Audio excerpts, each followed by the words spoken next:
부산은행과 함께하는 디지털 금융교육 제5편 스마트폰으로 금융사기를 친다고? 금융사기 현황, 금융사기 유형, 금융사기 예방법. 금융감독원이 발표한 보이스피싱 피해 현황을 보면 2018년 보이스피싱 등 금융사기 피해액은 4,440억 원으로 2017년 대비 2,431억 원보다 82.7%가 늘었습니다. 금융사기 피해자는 39,919명에서 48,743명으로 57.6% 증가하여 하루 평균 134명이 12억 2천만 원의 보이스피싱 피해를 입은 셈입니다.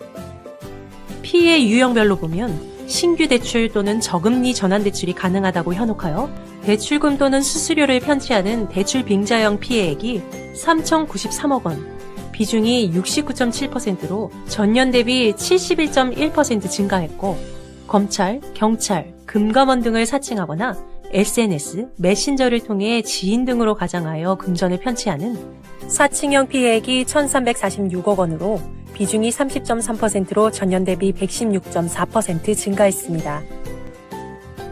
SNS가 활성화됨에 따라 지인 등을 사칭한 메신저 피싱 피해액이 216억 원으로 전년도 58억 원 대비 272.1% 증가했습니다.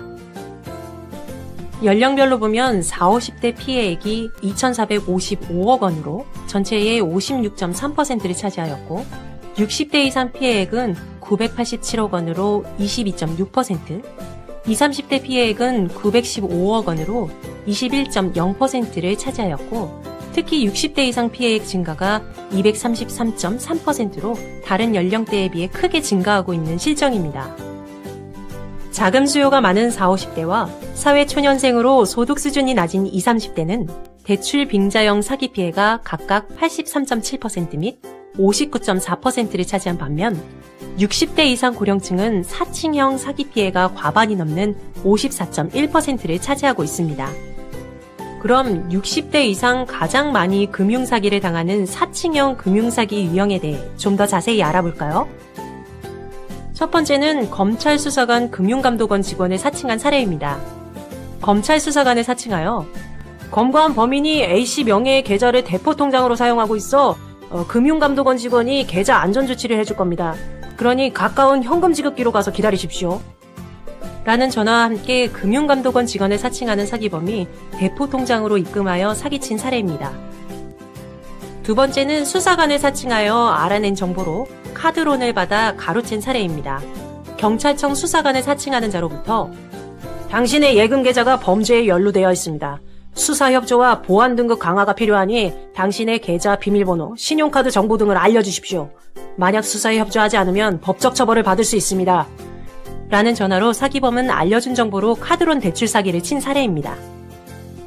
다음은 택배 문자, 우편물, 공공기관을 사칭하여 악성 코드나 악성 앱이 설치되도록 하는 인터넷 주소가 담긴 문자 메시지를 불특정 다수에게 발송하여 주로 휴대전화 소액결제 피해를 일으킵니다.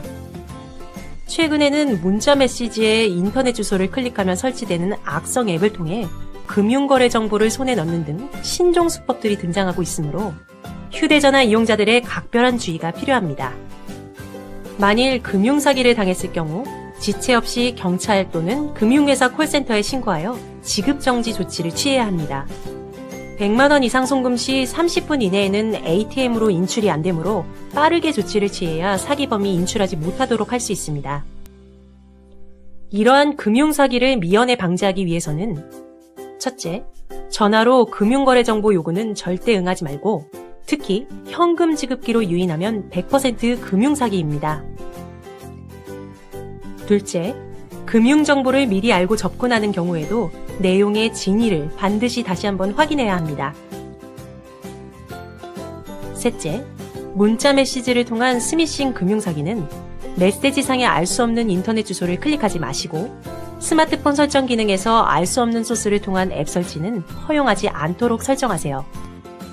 또한 카카오톡과 같은 메신저를 통하여 지인이 송금을 요청한 경우 반드시 전화통화로 확인을 하시기 바랍니다. 넷째, 거래은행 홈페이지에서 전자금융사기 예방 서비스에 가입하면 공인인증서를 발급받거나 인터넷 뱅킹으로 300만 원 이상 이체 시 하나, 미리 지정된 단말기, 컴퓨터, 스마트폰 등을 이용하게 하거나 2. 추가 본인 확인, SNS 인증, 전화 확인 등을 하여 본인 인증을 강화하여 타인이 부정이체하는 것을 예방할 수 있습니다.